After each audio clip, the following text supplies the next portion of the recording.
Breaking news చూస్తున్నారు. Duvvada family episode రోజుకు కీలక పరిణామం చోటు చేసుకుంటోంది. ఎమ్మెల్సీ దువ్వాడ ఫ్యామిలీ వివాదంలో ఇప్పుడు కీలక పరిణామం చోటు చేసుకుంది. రోజు రోజుకి వివాదం ముదురుతూ ఉండడంతో రంగంలోకి దిగింది దువ్వాడ ఫ్యామిలీ. అవును, దువ్వాడ శ్రీనివాస్ వాణి బంధువులు రంగంలోకి దిగారు. బంధువుల సమక్షంలో ఇరువురి కుటుంబ సభ్యులు చర్చలు జరుపుతున్నారు. వాణి డిమాండ్లేంటో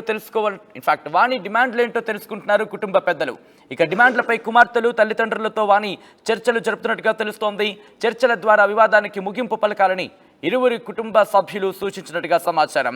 విజువల్స్ మీరు చూస్తున్నారు. పెద్దలు అక్కడికి చేరుకుంటున్నారు. మొత్తం అక్కడికి అందరూ చేరుకుని ఈ కుటుంబ సమస్యను తీర్చేద్దామంటూ కూడా సిద్ధమవుతున్నారు.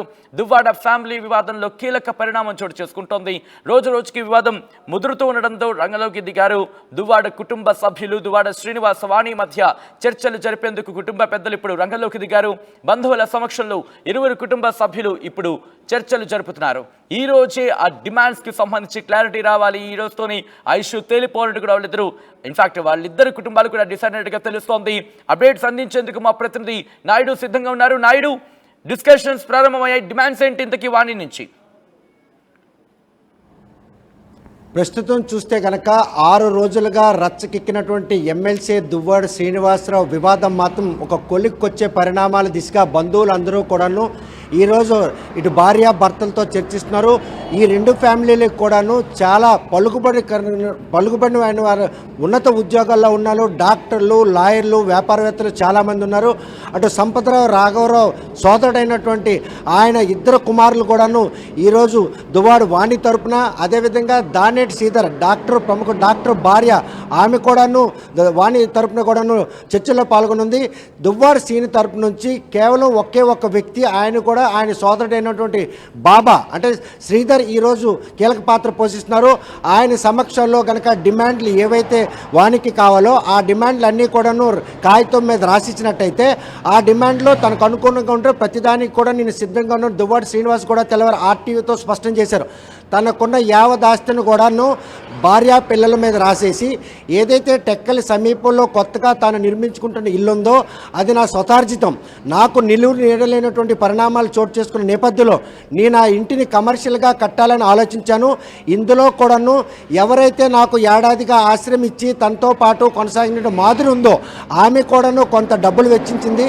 కానీ కమర్షియల్ చేసేందుకు ప్రస్తుతం వీలు లేని నేపథ్యంలో అక్కడ నివాసానికి ఆవాసం నిర్మించుకున్నాం. ఆ ఒక్కటి తప్ప తక్కింది అంటే చీపురు పుల్లతో పాటు ప్రతిదాన్ని చట్టబద్ధత కల్పించి యావదాస్తిని కూడా ఇస్తానని దువ్వాడసిని కూడా బాహాటంగా చెప్పడం జరిగింది. కాకపోతే వాణి విషయంలో మాత్రం ఎవరైతే మాదిరితో పాటు టెక్కల్లో కొత్తింట్లో నివాసం ఉంటున్నారో ఆ కొత్తింట్లో శ్రీనివాస్ ఉండకూడదు, ఆ ఇంటి నా ఆస్తితో నా డబ్బులతో కట్టుకున్నట్టు ఇల్లు కాబట్టి ఆ ఇల్లు ఇవ్వాలని కూడా బంధువుల వద్ద డిమాండ్ చేయడం జరిగింది. బంధువులు మాత్రం ఈరోజు తల్లి కూడా దువ్వాడసిని ఇంటికి 1 గంట సమయంలో రావడం జరిగింది. వచ్చిన బంధువులందరూ కూడా నేరుగా వెళ్ళి తల్లితో సంప్రదిస్తున్నారు. తల్లితో సంప్రదించిన అనంతరం వచ్చి దువ్వాడ వాణి కూడా ఈ విషయాన్ని చెప్పడం జరుగుతుంది. కాకపోతే దువ్వాడ వాణి డిమాండ్ల విషయంలో మాత్రం ప్రస్తుతం మాధురి వ్యవహారం 1, 2 కొత్తిల్లు, ఈ 2 కనుక అంటే మాధురితో పాటు టెక్కలో నివసించకుండా పలాస వెళ్ళిపోయి ఆమెతో కాపురం చేసుకున్నా కూడా నాకేం అభ్యంతరం లేదు. ఆ కొత్తింటి మాత్రం ఎట్టి పరిస్థితుల్లో లోపల నేను మా పిల్లలు ఉంటాం, అక్కడే నివసిస్తాం. ఎందుకంటే వీళ్ళు కనుక ఇక్కడ ఉంటే తన రాజకీయ భవిష్యత్తుకు ఆటంకం కలగడంతో పాటు తన పిల్లల భవిష్యత్తు కూడా నాశనం అవుతుందంటే ఆ తల్లిగా ఆవిడ ఆవేదన కూడాను పరిణామాలు తీసుకుంటున్నారు బంధువులు. కాకపోతే నిలువు నీడలేదు. 6 కోట్ల రూపాయలు వెచ్చించి ఏడాదిన్నర క్రితం అధునాతనంగా నిర్మించినటువంటి పాతింటికి రానివ్వకుండా గేటు బయటనే తనని ఇంటేసినటువంటి పిల్లలు కావచ్చు, భార్య కావచ్చు, ఈరోజు తప్పు చేశాను, మాధురిని నేను ఆశ్రయించాను, మాధురి నాతో ఉందన్న ఆరోపణల నేపథ్యంలో మాధురికి ఇంకొక లైఫ్ ఇవ్వాలని మాత్రం నేను దృఢ నిశ్చయంతో ఉన్నాను. మాధురి కూడా నిన్న ఇంత ప్రమాదం జరిగిన ఇంటి నుండి బయటికి వెళ్ళనివ్వలేని పరిస్థితి. ఎందుకంటే నేను గనక గేటు దానికి బయటికి వెళ్తే ఆ ఇంట్లో ఆక్రమించుకుంటారు, తనను మళ్ళీ గేట్ లోపలికి రానివ్వరని చెప్పి దువ్వాడ శ్రీను కూడా మొదలు పడుతున్నాడు. పిల్లల భవిష్యత్తు కోసం వాణి మాత్రం ఆ ఇంటిని అక్కడ ఆక్రమణ చేసుకోవాలి, అదేవిధంగా ఆస్తులన్నింటిని కూడా చట్టపరం చేసి తమకు దఖలు చేయాలన్నటువంటి డిమాండ్ల నేపథ్యంలో శ్రీను కూడాను స్పష్టం చేశారు. పాత ఇంటికి సంబంధించిన 15 లక్షల రూపాయల అప్పు ఉంది, ఆ అప్పును కూడాను నేను తీరుస్తాను. అదేవిధంగా ఏదైతే ల్యాండ్ రాశాను, ఫ్యాక్టరీ రాశాను, వాటికి సంబంధించి కూడాను పాత రిజిస్ట్రేషన్ ప్రక్రియలో రిజిస్ట్రేషన్ చేయబట్టే ఈరోజు పిత్రార్జికమైన కూడాను పిల్లలకి భార్యకి దఖలు కాలేదు కాబట్టి వాటికి కూడా చట్టబద్ధత కల్పించి ఆ ఆస్తికి ఇప్పుడున్నటువంటి గవర్నమెంట్ రేటు ప్రకారంగా వాటికి కట్టాల్సినటువంటి డబ్బులు రిజిస్ట్రేషన్లో కట్టి వాటిని కూడా దఖలు చేస్తాను. కానీ కొత్త ఇంటిని మాత్రం ఇచ్చేది లేదు అని దువ్వాడ శ్రీను నిలదొక్కున్న పరిస్థితి ఉంది. బంధువులు కూడా ఈ విషయాన్ని స్పష్టం చేశారు. ఎందుకంటే ఇక్కడ దువ్వాడ శ్రీనివాస్ అలాగే వాణికి సంబంధించి డిమాండ్ల విషయంలో ఎవరు కూడా తగ్గట్లేదన్న మాట వినిపిస్తోంది. ఈ నేపథ్యంలో ఈ రోజు తేల్చే ప్రయత్నం జరుగుతుందా, లేకపోతే ఒక 2-3 రోజుల నుండి దీన్ని తేల్చిన తర్వాత వెళ్దాం అనుకుంటున్నారా? ఏం జరుగుతోంది? ఎస్హెచ్ఎన్ ప్రస్తుతం మాత్రం ఆ 2 కుటుంబాలకు సంబంధించిన వారి రక్త సంబంధికులందరూ ఈ విషయంలో ప్రతిష్టాత్మకంగా వ్యవహరిస్తున్నారు. ఎందుకంటే వారికి 2 కుటుంబాలకి చాలా పెద్ద అంటే బంధుగానే ఉన్నారు, వాళ్ళ రక్త సంబంధికులు ఉన్నారు, వాళ్ళందరూ వెల్ సెటిల్డ్. పలానా ఎమ్మెల్సీ దువ్వాడ శ్రీను, సంపతరావు రాఘవరావు పెద్ద కుమార్తెను వాణికి వచ్చినటువంటి ఈ సమస్యను ఎందుకు పరిష్కరించలేకపోతున్నాం?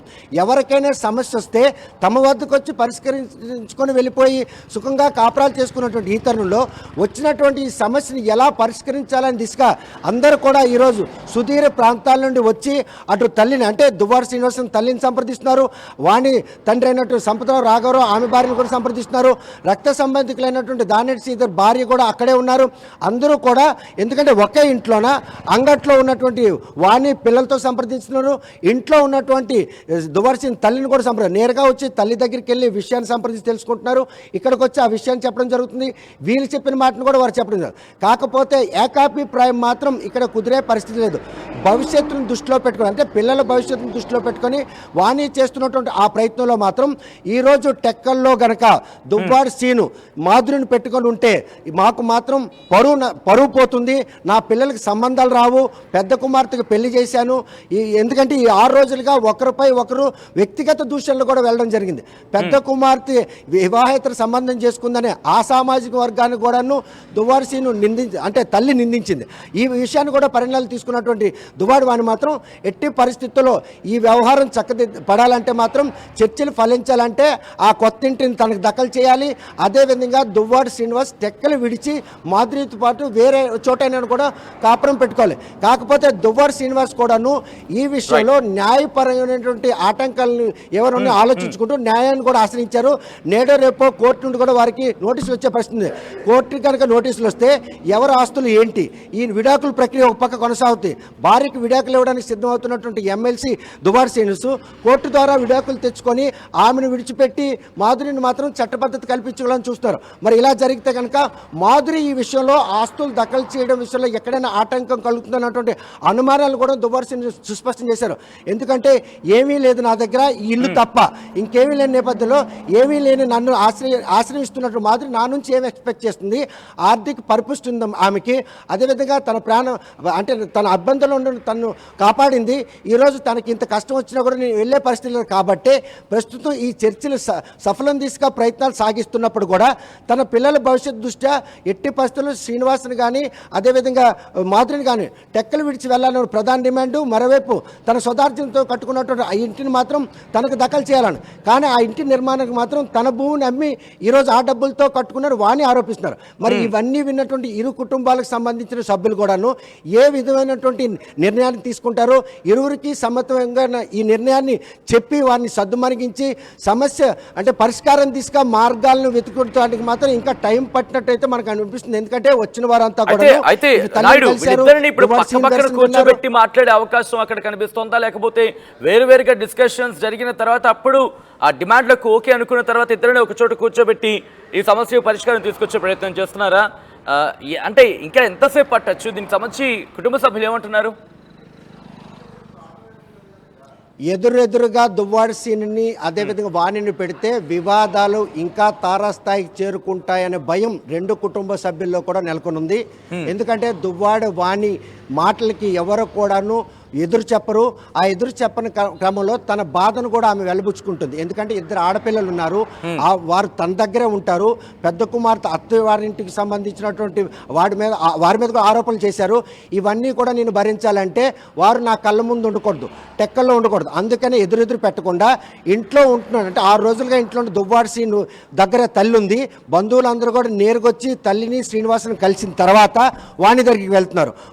వాళ్ళ ఇద్దరు పిల్లల్ని సంప్రదిస్తున్నారు. వారు కింద ఉన్నటువంటి కాంపౌండ్లో ఉన్నారు. వారిని సంప్రదించిన తర్వాత వారందరూ కూడాను ఇరు వర్గాల తాలూగా డిమాండ్లు ఏంటి, పరిష్కారం తీసుక ఈ డిమాండ్లు దోహదపడతాయా లేదా, లేకపోతే శ్రీనివాసరావు ఇప్పటికే ఒక స్టెప్ దిగారు. ఎందుకంటే తనకు నిలువు నేర్లైనటువంటి ఈ కొత్తింటిని తప్ప ప్రతి దాన్ని కూడా నేను దఖలు చేస్తాను, చట్టపద్ధతి కల్పిస్తానని తేల్చి చెప్పినప్పటికి కూడాను ఏదైతే తనకు కావాలనుకుంటో అదే తనకు కావాలి, నేను ఇక్కడే ఉంటాను, నేను నీకు విడాకులు ఇచ్చి నేను మాధురితో ఉంటానని చెప్తున్నా కూడాను ఈ 2 అంశాల విషయంలో కనుక మాధురి బెట్టు చేస్తే మాత్రం ఈ చర్చలు సఫలమయ్యే పరిస్థితి లేదు. బంధువులంతా కూడాను ఇద్దరు వాదనలు కూడా విన్నారు. వారు కూడా అక్కడ నుండి వెళ్ళిపోవడం జరిగింది. సుదూర ప్రాంతాల నుండి వచ్చారు. వారందరూ కూడా ఇంకా రేపు మళ్ళీ ఎక్కడైనా చర్చలు పెడతారా? ప్రస్తుతం దువ్వాడ శ్రీని తరపు నుండి నేరుగా దువ్వాడ శ్రీని తల్లిని లోపల కలిసి ఒక బాబా మాత్రమే ఈరోజు వాణి బంధువులతో పాటు ఎదురుగా సమాధానం చెప్తున్నారు. ఒకవేళ శ్రీను వాణి కనుక ఎదురు పడితే ఈ విషయంలో మాత్రం సమస్య పరిష్కారం తీసుకు వెళ్ళకపోగా ఏమైనా పరస్పర దాడులకు పాల్పడతారని భయం మాత్రం ప్రతి ఒక్క కుటుంబ సభ్యుల్లో నెలకొంది. అందుకనే వేరువేరుగా చర్చలు జరిపి ఈ సమస్యకు పరిష్కారం తీసుకు బంధువులందరూ కూడాను పట్టుబట్టి ఉన్న తరుణంలో మరి 1-2 రోజుల్లో ఈ సమస్యకు ఒక పరిష్కారం దొరుకుతున్నటువంటి ఆశాభావం వ్యక్తం చేస్తుంది. ఎట్టి పరిస్థితుల్లో తనకు అండగా నిలిచిన మాధురికి పరామర్శ చేయడానికి వెళ్లేందుకు దువ్వాడ శ్రీని చేస్తున్న ప్రయత్నంలో న్యాయస్థానం ఎంత వేగంగా ఏదైతే ఆదేశాలు జారీ చేస్తే ఆ ఆదేశాలు వచ్చిన తర్వాత ఆయన ఇంటి నుండి బయటకు వెళ్లే పరిస్థితి ఉంటుంది. సచిన్ రైట్ నాయుడు, మొత్తంగా అయితే మాత్రం ఎమ్మెల్సీ దువ్వాడ ఫ్యామిలీ వివాదంలో కీలక పరిణామం చోటు చేసుకుంది. రోజుకి వివాదం తారా స్థాయికి చేరుకుంటోంది. ఇంకా చెప్పాలంటే పతాక స్థాయికి చేరుకుంటోంది. రోజుకి ఇంకా మించుతుంది తప్ప 1 ఇంచు కూడా తగ్గిన పరిస్థితి. ఈ నేపథ్యంలోనే ఇక తప్పదు అంటూ రంగంలోకి దిగింది దువ్వాడ ఫ్యామిలీ.